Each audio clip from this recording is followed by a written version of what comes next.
بسم اللہ الرحمن الرحیم۔ السلام علیکم۔ صلاح الدین ایوبی کے چہرے پر اس روز رونق تھی اور آنکھوں میں وہ چمک جسے اس کی ہائی کمانڈ کے سالار اور اس کے قریب رہنے والے سول حکام بڑی اچھی طرح پہچانتے تھے۔ اس کے چہرے پر ایسی رونق اور آنکھوں میں ایسی چمک اس وقت آیا کرتی تھی جب وہ کوئی تاریخی فیصلہ کر چکتا تھا۔ وہ محرم 583 ہجری مارچ 1187 عیسوی کا مہینہ تھا۔ سلطان ایوبی دمشق میں تھا۔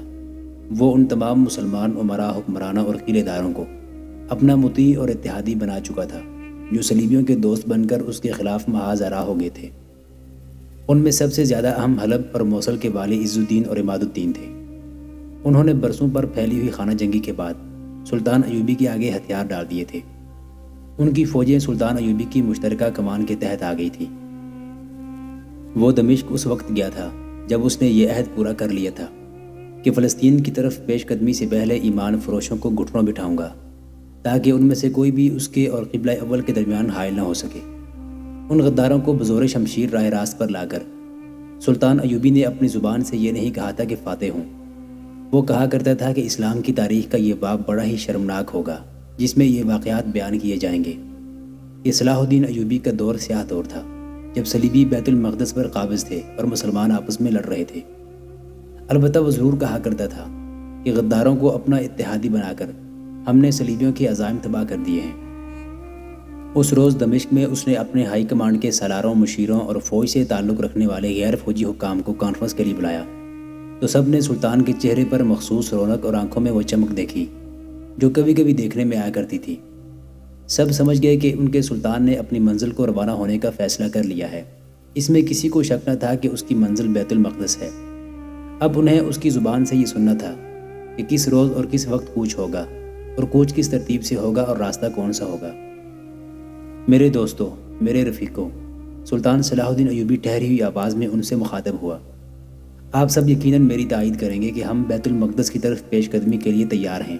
آج میں آپ سے جو باتیں کروں گا اور آپ اپنے شکوک رفع کرنے کے لیے مجھ سے جو سوال پوچھیں گے اور جو اعتراض کریں گے وہ ہماری تاریخ ہوگی۔ ہمارے الفاظ اور ہمارے عہد تاریخ کی تحریر بنیں گے اور یہ تحریر ہماری آخری نسل تک جائے گی۔ یہ بھی نہ بھولنا کہ ہم اس دنیا میں یہ تحریر چھوڑ کر جائیں گے اور خدا کے حضور اپنے اعمال لے کر جائیں گے۔ یہ فیصلہ آپ کو کرنا ہے کہ ہمیں اپنی آنے والی نسلوں کے آگے اور خدائے ذوالجلال کے آگے شرمسار ہونا ہے یا سرخرو۔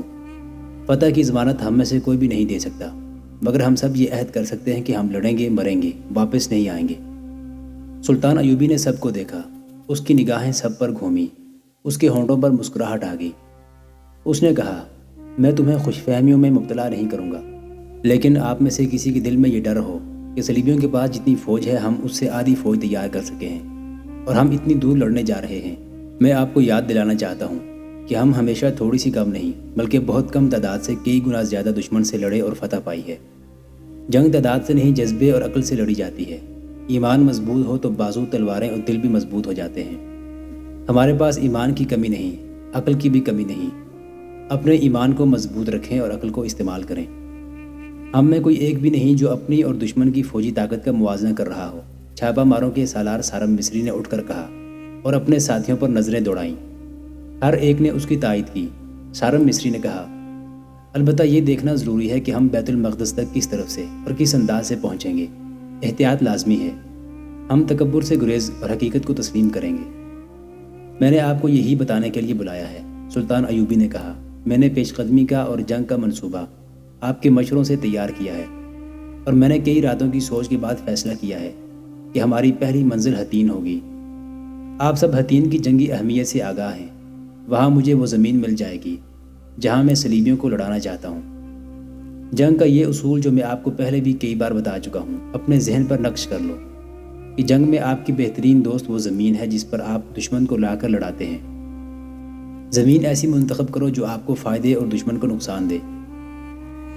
یہ زمین ہمیں حطین کے علاقے میں میسر آئے گی بشرطے کہ آپ برق رفتاری، رازداری اور پہلکاری سے اس زمین تک پہنچ جائیں اور دشمن کو تمام فائدوں سے محروم کر دیں۔ حطین کے علاقے میں بلندیاں بھی ہیں اور پانی بھی۔ آپ بلندیوں اور پانیوں پر قبضہ کر لیں تو سمجھ لیں کہ آپ آدھی جنگ جیت گئے، لیکن دشمن کو ایسی زمین پر لانا آسان نہیں۔ اگر ہمارے منصوبے کی ایک بھی کڑی پر عمل نہ ہو سکا تو سارا منصوبہ تباہ ہو جائے گا اور تباہی ہمیں وہاں تک لے جائے گی جہاں سے واپسی ناممکن ہوگی۔ میرا خیال ہے کہ ہم اس ماہ کے وسط تک دمشق سے کوچ کر سکیں گے۔ میں نے حلب اور مصر قاصد بھیج دیے ہیں۔ انہیں تیز رفتاری سے کم پڑاؤ کر کے فوجیں بھیجنی ہیں جو ہمیں راستے میں ملیں گی۔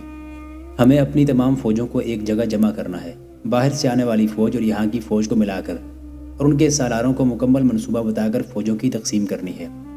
ہماری پیش قدمی فوج کے مختلف حصوں کی پیش قدمی ہوگی، ہر حصے کا راستہ الگ ہوگا۔ میں نے رازداری برقرار رکھنے کا انتظام حسب معمول کر دیا ہے۔ آپ کے سوا کسی اور کو، کسی کماندار اور کسی سپاہی کو معلوم نہیں ہونا چاہیے کہ ہم کہاں جا رہے ہیں۔ ہمارے جاسوس دشمن کے علاقے میں موجود ہیں، وہ دشمن کی ذرا سی حرکت کی اطلاعیں باقاعدگی سے بھیج رہے ہیں۔ اب ضرورت یہ ہے کہ دشمن کے ان جاسوسوں کو اندھا، بہرا اور گمراہ کر دیا جائے جو ہمارے علاقے میں موجود ہیں۔ حسن بن عبداللہ نے اس کا بھی انتظام کر دیا ہے۔ ایک بات میں آپ کو ابھی بتا دینا چاہتا ہوں، وہ یہ ہے کہ فوج کا ایک حصہ میرے ساتھ ہوگا جسے میں کرک لے جاؤں گا۔ سلطان ایوبی اچانک خاموش ہو گیا، اس کا سر جھک گیا۔ کچھ دیر بعد اس نے سر کو جھٹکا دے کر اوپر کیا اور بولا، 4 سال گزرے میں نے ایک قسم کھائی تھی، مجھے یہ قسم پوری کرنی ہے۔ سلطان صلاح الدین ایوبی کی یہ قسم ایک تاریخی واقعہ تھا۔ اس نے کانفرنس میں 4 سال پہلے کا یہ واقعہ سب کو یاد دلایا۔ اس سلسلے کی پہلی کہانیوں میں تفصیل سے سنایا جا چکا ہے کہ صلیبی حکمران اخلاق اور کردار سے ایسے عاری تھے کہ مسلمانوں کے قافلوں کو لوٹ لیتے تھے۔ یہ کام ان کی فوج کیا کرتی تھی۔ جن دنوں حاجیوں کے قافلے حجاز کو جاتے اور واپس آتے تھے، ان دنوں صلیبی فوج کے دستے ان قافلوں کو لوٹنے کے لیے راستوں میں گھات لگاتے تھے۔ ایک صلیبی حکمران ارنات جو اس وقت کرک پر قابض تھا، یہ کام اپنے حکم اور اپنے خاص دستوں سے کرایا کرتا تھا۔ اپنے اس جرم پر وہ ناز بھی کیا کرتا تھا اور حاجیوں کے قافلے کو لوٹ کر فخر سے اس کا ذکر کیا کرتا تھا، جیسے اس نے مسلمانوں پر بہت بڑی فتح حاصل کی ہو۔ اس کی اس راہزنی کا ذکر صرف مسلمان مورخوں نے ہی نہیں کیا، یورپی مورخوں نے تفصیل سے لکھا ہے کہ وہ قافلوں کو لوٹنے کا انتظام کس طرح کیا کرتا تھا۔ 1183-84 عیسوی میں اس کے ایک دستے نے حجاز سے مصر کو واپس جانے والے حاجیوں کے ایک قافلے پر حملہ کیا اور لوٹ لیا تھا۔ ایک مصری وقائع نگار محمد فرید ابو حدید نے لکھا ہے کہ صلاح الدین ایوبی کی بیٹی بھی اس قافلے میں تھی، لیکن اور کسی مورخ یا اس وقت کے وقائع نگار نے یہ نہیں لکھا کہ اس قافلے میں سلطان ایوبی کی بیٹی تھی۔ قاضی بہاؤالدین شداد کی ڈائری مستند دستاویز ہے کیونکہ وہ واقعات کا عینی شاہد ہے۔ البتہ ایک اشارہ ایک وقائع نگار کی تحریر سے ملتا ہے جو اس طرح ہے کہ جب سلطان ایوبی کو اطلاع ملی کہ ارنات کی فوج نے مصر کے ایک قافلے کو لوٹ لیا ہے تو سلطان ایوبی کی غضبناک اور گرجدار آواز سنائی دی تھی، وہ میری بیٹی تھی، میں اس کا انتقام لوں گا، وہ میری بیٹی تھی۔ قافلے میں کوئی نوجوان لڑکی تھی جسے صلیبی اٹھا لے گئے تھے۔ سلطان ایوبی نے اسی وقت قسم کھائی تھی، ارنات کو میں آج سے اپنا ذاتی دشمن سمجھتا ہوں، میں قسم کھاتا ہوں کہ اس سے اپنے ہاتھوں انتقام لوں گا۔ سب جانتے ہیں کہ ان کے سلطان نے اس انداز اور لب و لہجے میں کبھی بات نہیں کی۔ وہ بھڑک کر بات کرنے اور بڑھ مارنے کو پسند نہیں کرتا تھا۔ اس کی ہر بات فیصلہ ہوا کرتی تھی۔ اس نے جب انتقام کی قسم کھائی تو سب سمجھ گئے کہ یہ سلطان کا عزم اور فیصلہ ہے۔ یوں تو ہر صلیبی حکمران اسلام کا دشمن تھا، لیکن ارنات اسلام کی اور رسول کریم صلی اللہ علیہ وآلہ وسلم کی توہین کرتا تھا۔ مسلمان قیدیوں کو سامنے کھڑا کر کے رسول اکرم صلی اللہ علیہ وآلہ وسلم پر وہ دشنام ترازی کرتا اور کہا کرتا، بلاؤ اپنے رب کعبہ کو تمہاری مدد کرے، پڑھو اپنے رسول کا کلمہ کہ تم آزاد ہو جاؤ، اور وہ کہہ لگایا کرتا تھا۔ اس کی اس عادت سے سلطان ایوبی بھی واقف تھا، اس لیے وہ ارنات کا جب نام لیتا تو نفرت کا بھرپور اظہار کیا کرتا تھا۔ آج 4 سال بعد سلطان ایوبی جب صلیبیوں کے خلاف فوج کشی کی ہدایات اپنے سالاروں کو دے رہا تھا تو اس نے یہ سارا واقعہ یاد دلا کر کہا، اس بدبخت کافر ارنات سے مجھے اپنے ہاتھوں سے انتقام لینا ہے۔ اللہ مجھے یہ موقع اور ہمت عطا فرمائے کہ میں اپنے رسول صلی اللہ علیہ وآلہ وسلم کی حد کا انتقام لے سکوں۔ اس نے سالاروں کو مزید ہدایات دیتے ہوئے کہا، مجھے امید ہے کہ ہم 3 ماہ بعد اس موسم میں حتین کے علاقے میں پہنچیں گے جب سورج کے شعلے پانی کے قطروں کو ریت کے ذروں میں بدل دیتے ہیں، اور جب ریت کے یہ جلتے ہوئے ذرے انسانوں کو بھون ڈالتے ہیں، اور جب ریگزار میں سراب اور آسمانوں کو اٹھنے والے ریت کے بگولوں کے سوا کچھ نہیں ہوتا۔ میں صلیبیوں کو اس وقت لڑاؤں گا جب سورج سر پر ہوگا۔ صلیبی لوہے کے خودوں اور زرہ بختر میں جل جائیں گے۔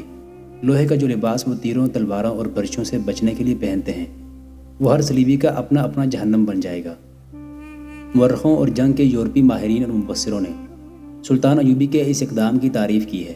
کہ اس نے جنگ کے لیے جس موسم کا انتخاب کیا وہ جون جولائی کے دن تھے، جب ریگزار بھٹی سے نکالی ہوئی سل کی طرح گرم ہوتا ہے۔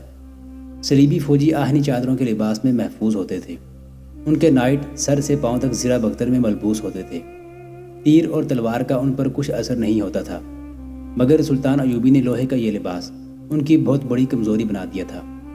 ایک تو وہ چھاپا مار قسم کی جنگ لڑتا تھا، تھوڑی سی نفری سے پہلوؤں پر برق رفتار حملے کرتا اور حملہ آور دستے ضرب لگا کر وہاں رکتے نہیں تھے۔ اس چال سے صلیبی فوج کو پھیلنا پڑتا اور رفتار تیز کرنی پڑتی، لیکن زرہ بختر کا وزن رفتار اتنی تیز نہیں ہونے دیتا تھا جتنی سلطان ایوبی کے دستوں کی ہوتی تھی۔ سلطان ایوبی نے زرہ بختر کا دوسرا توڑ یہ سوچا کہ وہ اس وقت جنگ شروع کرتا تھا جب سورج سر پر اور ریگستان شعلہ بنا ہوتا تھا۔ زرہ بختر تنور کی طرح تپ جاتی تھی، پیاس سے جسم خشک ہو جاتا تھا اور پانی پر سلطان ایوبی جنگ سے پہلے قبضہ کر لیتا تھا۔ ریگستان کی جھلسا دینے والی تپش اسلامی فوج کے لیے بھی دشواریاں پیدا کرتی تھی، لیکن اس کے لباس ہلکے پھلکے ہوتے تھے۔ اس کے علاوہ سلطان ایوبی کی ٹریننگ بڑی سخت تھی۔ وہ گھوڑوں، اونٹوں اور تمام فوج کو لمبے لمبے عرصے کے لیے ریگستان میں رکھتا اور خود بھی ان کے ساتھ رہتا تھا۔ اس نے فوج کو بھوکا پیاسا رکھنے کی ٹریننگ بھی دے رکھی تھی۔ رمضان کے مہینے میں وہ ٹریننگ اور جنگی مشقیں زیادہ کر دیا کرتا تھا اور کہا کرتا تھا کہ اس مبارک مہینے میں خدائے ذوالجلال اپنے ہاتھوں ہماری تربیت کرتے ہیں۔ جسمانی ٹریننگ کے علاوہ اس نے سپاہیوں کی ذہنی بلکہ روحانی تربیت کا بھی انتظام کر رکھا تھا۔ سپاہیوں کو یہ ذہن نشین کرایا جاتا تھا کہ وہ اللہ کے سپاہی اور دین اسلام کے محافظ ہیں، کسی بادشاہ یا سلطان کی فوج کے ملازم نہیں۔ وہ مال غنیمت سپاہیوں میں تقسیم کرتا تھا، لیکن انہیں تاثر یہ دیا جاتا تھا کہ جنگ مال غنیمت کے لیے نہیں لڑی جاتی اور مال غنیمت جہاد کا انعام بھی نہیں، انعام اللہ دیتا ہے۔ سب سے بڑی چیز غیرت تھی جو اس نے ساری فوج میں پیدا کر رکھی تھی۔ وہ سب سے زیادہ ذکر ان مسلمان لڑکیوں کا کرتا تھا جنہیں صلیبی اٹھا لے جاتے تھے، اور ان خواتین کا بھی جو صلیبیوں کے مقبوضہ علاقوں میں صلیبیوں کی درندگی کا شکار ہو رہی تھی۔ قوم کے شہیدوں اور قوم کی مظلوم بیٹیوں کو بھول جانے والی قوم کی قسمت میں کفار کی غلامی لکھ دی جاتی ہے۔ یہ الفاظ سلطان ایوبی کی زبان پر رہتے تھے۔ وہ سپاہیوں میں گھومتا پھرتا رہتا تھا، ان کی گپ شپ اور ان کی کھیل کود میں شامل ہو جایا کرتا تھا۔ ان سے وہ کہا کرتا تھا، انتقام فوج لیا کرتی ہے، اگر فوج نے فرض ادا نہ کیا تو اس کے لیے اس دنیا میں بھی ذلت ہے اور اگلی دنیا میں بھی۔ سامنے صلیب الصلبوت رکھی تھی اور اس کے پاس اس صلیب کا محافظ کھڑا تھا جو اقرا کا بڑا پادری تھا۔ عیسائیوں کے عقیدے کے مطابق یہ وہ اصل صلیب تھی جس پر حضرت عیسیٰ علیہ السلام کو مصلوب کیا گیا تھا۔ کہتے ہیں کہ اس چوبی صلیب پر ابھی تک حضرت عیسیٰ علیہ السلام کے خون کے نشان موجود ہیں۔ اسے صلیب اعظم بھی کہتے ہیں، اسی لیے اقرا کا پادری محافظ صلیب اعظم کہلاتا تھا اور اس کا حکم بادشاہوں کے حکم سے زیادہ اہمیت رکھتا تھا۔ بادشاہ بھی اس کے حکم کے پابند ہوتے تھے۔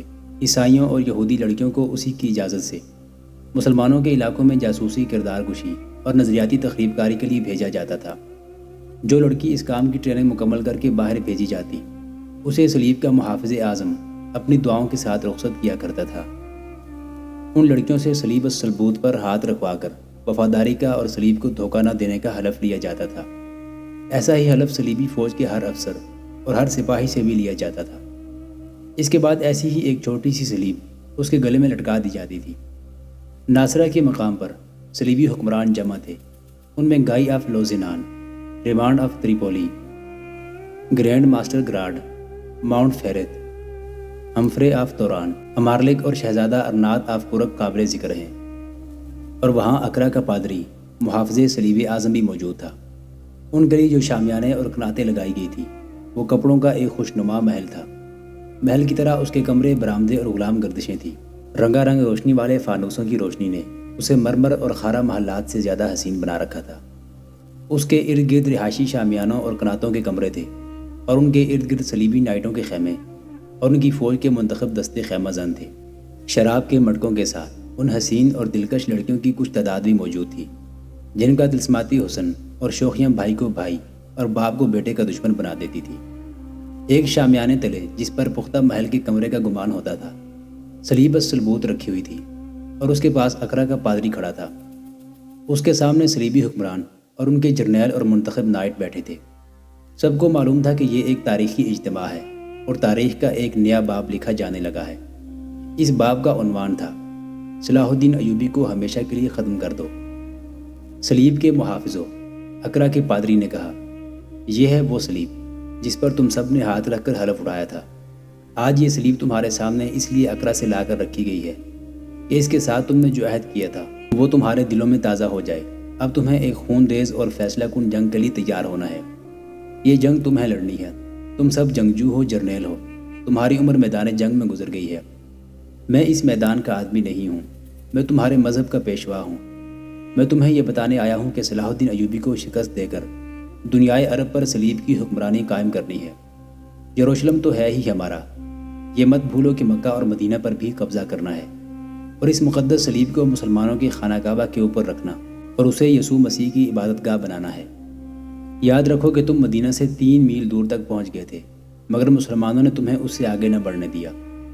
تمہیں بھی اسی جنون سے لڑنا ہے جس جنون سے مسلمان اپنے کعبے کے تحفظ کے لیے لڑے تھے۔ صلاح الدین ایوبی کی نظریں یروشلم پر لگی ہیں۔ وہ کہتا ہے کہ یہ بیت المقدس ہے اور یہاں کا قبلہ اول ہے۔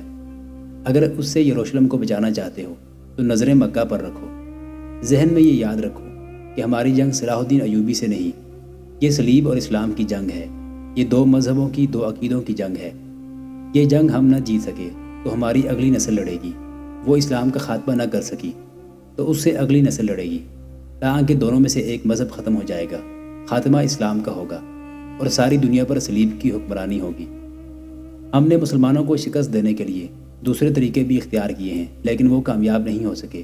تم سب کو یاد ہوگا کہ ہم اس مہم میں کتنی لڑکیاں ضائع کر چکے ہیں۔ ہم بے شمار دولت اور اسلحہ بھی ضائع کر چکے ہیں جو مسلمان امراء کو صلاح الدین ایوبی کے خلاف دیتے رہے۔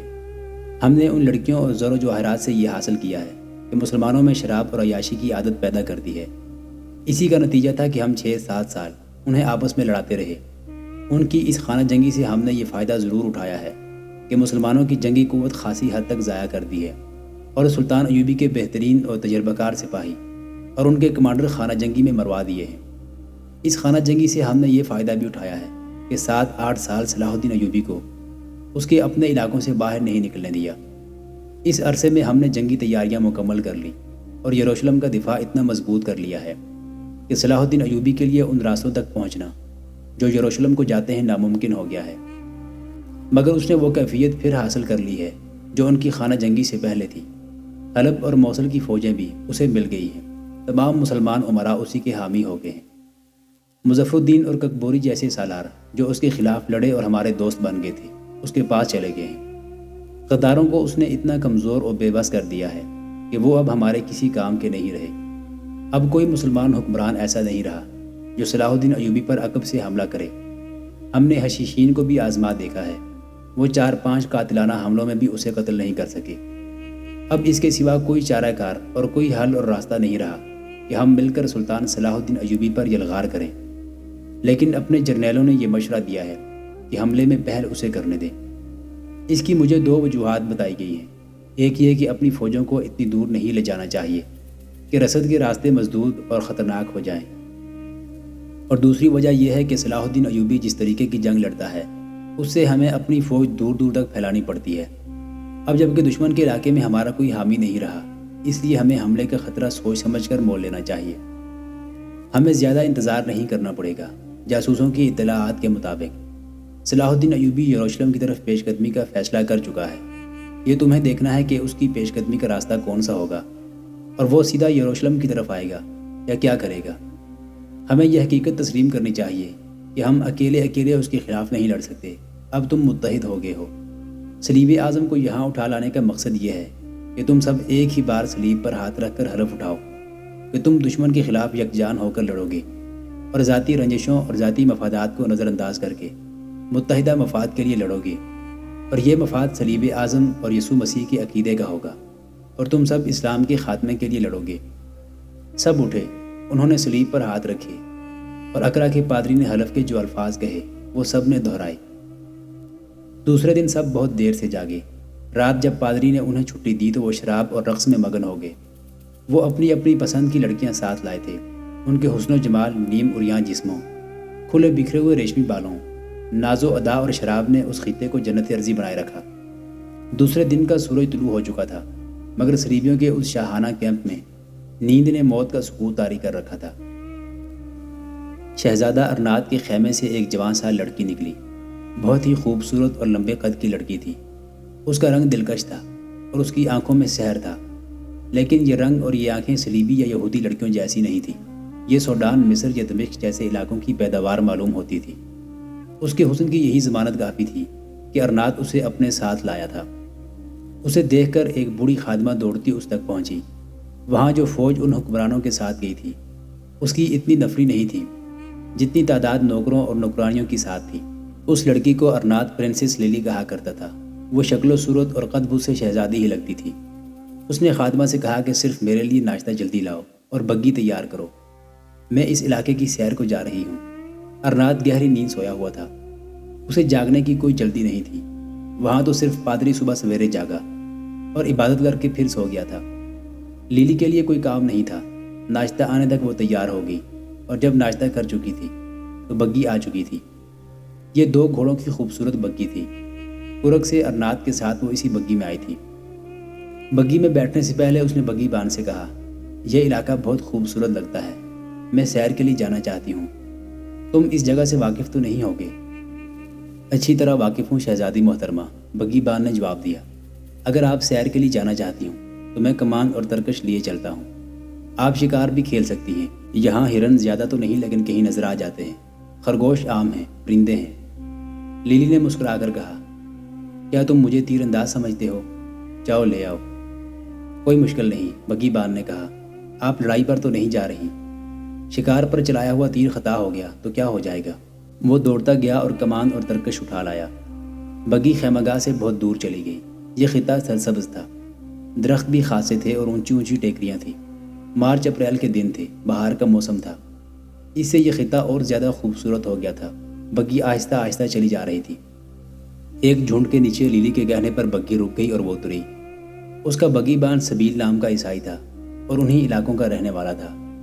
اس کی عمر 30 سال سے کچھ اوپر ہوگی، خوبرو اور دراز کا جوان تھا، اسی لیے اسے ارناط نے بگی کے لیے منتخب کیا تھا۔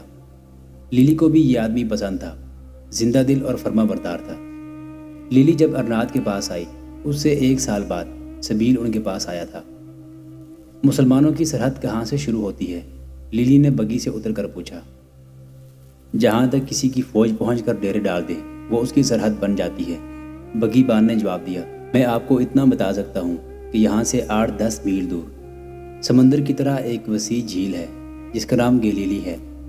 اس کے کنارے تبریہ نام کا ایک قصبہ ہے، اس سے کچھ ادھر حتین نام کا ایک مشہور گاؤں ہے۔ اس جھیل سے آگے سے مسلمانوں کا علاقہ شروع ہو جاتا ہے، یعنی مسلمانوں کا علاقہ یہاں سے دور نہیں۔ لیلی نے کہا، کیا ہم بگی پر جھیل تک جا سکتے ہیں؟ ہم کرک سے بگی پر آئے ہیں، سبیل نے کہا۔ جھیل تو یہ قریب ہے، یہ 2 گھوڑے بغیر تھکے وہاں تک پہنچا سکتے ہیں۔ لیلی نے بچوں کی طرح اسے راستہ پوچھنا شروع کر دیا اور بگی بان زمین پر لکیریں ڈال کر اسے راستہ سمجھانے لگا۔ دمشق کو بھی راستہ جاتا ہوگا؟ لیلی نے پوچھا۔ بگی بان نے اسے دمشق تک کا راستہ سمجھا دیا۔ لیلی نے ترکش سے تیر نکالا اور درختوں میں پرندے دیکھنے لگی۔ اس نے ایک پرندے پر تیر چلایا جو خطا گیا۔ لیلی نے کہا لگایا۔ بگی بان نے اسے شست لینے کا طریقہ سمجھایا۔ اس نے کچھ تیر ادھر ادھر چلائے۔ اور آگے چلو، لیلی نے بگی میں بیٹھتے ہوئے کہا۔ اس جگہ چلو جہاں ہرن ہو، میں ہرن کو تو مار لوں گی۔ سبیل اسے 1.5-2 میل دور لے گیا۔ ایک جگہ بگی روک کر اس نے کہا کہ تھوڑی دیر انتظار کریں، شاید کوئی ہرن یا خرگوش نظر آ جائے۔ وہ خود ایک طرف کو چل پڑا۔ کوئی 20 قدم دور ایک درخت تھا۔ سبیل اس کے ساتھ کندھا لگا کر کھڑا ہو گیا۔ وہ شہزادی لیلی کے لیے ہرن یا خرگوش دیکھ رہا تھا۔ لیلی کی طرف اس کی پیٹھ تھی۔ لیلی نے کمان میں تیر ڈالا اور سبیل کی پیٹھ کا نشانہ لیا۔ اسے کوئی دیکھتا تو یہی کہتا کہ لیلی مذاق کر رہی ہے۔ اس نے کمان کھینچی، اس کے ہاتھوں میں کمان کانپ رہی تھی۔ ایک آنکھ بند کیے وہ سبیل کی پیٹھ کا نشانہ لیے ہوئے تھی۔ اس نے کمان اور زیادہ کھینچی اور تیر چلا دیا۔ تیر سبیل کے کندھے کے بالکل قریب درخت کے تنے میں لگا۔ سبیل گھبرا کر ہٹا اور مڑا۔ اس نے درخت میں اترے ہوئے تیر کو پھر لیلی کو دیکھا، مگر لیلی ہنس نہیں رہی تھی۔ اس کے چہرے پر ایسی سنجیدگی تھی جو اس نے پہلے کبھی نہیں دیکھی تھی۔ پھر بھی اس نے ہنس کر کہا، آپ مجھ پر تیر اندازی کی مشق کر رہی ہیں، اور وہ لیلی کی طرف چل پڑا۔ لیلی نے ترکش سے ایک اور تیر نکال کر کمان میں ڈال لیا اور بولی، وہیں رک جاؤ اور ادھر ادھر نہ ہونا۔ سبیل رک گیا اور لیلی نے کمان سامنے کر کے ایک بار پھر کھینچی۔ سبیل نے چلا کر کہا، شہزادی آپ کیا کر رہی ہیں؟ شہزادی کی کمان سے تیر نکلا۔ سبیل کی نظریں اسی پر تھیں۔ وہ بیٹھ گیا اور تیر زناٹے سے اس کے قریب سے گزر گیا۔ سبیل شہزادی کا احترام اور اپنی حیثیت کو بھول گیا۔ لیلی ترکش سے ایک اور تیر نکال رہی تھی۔ سبیل بڑی ہی تیزی سے اس کی طرف دوڑا۔ لیلی اتنی جلدی تیر نکال کر کمان میں نہ ڈال سکی۔ سبیل اس پر لپکا تو لیلی دوڑ کر پرے ہو گئی، لیکن سبیل مرد تھا اور جوان بھی تھا۔ دوڑ کر لیلی تک پہنچا اور اسے پکڑ لیا۔ اس سے کمان چھین لی اور اس کے کندھوں سے ترکش بھی اتار لی۔ محترم ناظرین، سلطان صلاح الدین ایوبی کی تاریخ پر مشتمل سیریز دیکھنے کے لیے چینل کو سبسکرائب ضرور کر لیں۔ گزشتہ اقساط دیکھنے کے لیے چینل پر پلے لسٹ کا وزٹ کریں۔ ویڈیو کو لائک اور شیئر ضرور کیجیے۔ آج کی قسط کے بارے میں کمنٹ باکس میں اپنی رائے سے آگاہ ضرور کریں۔ اللہ آپ کا حامی و ناصر ہو۔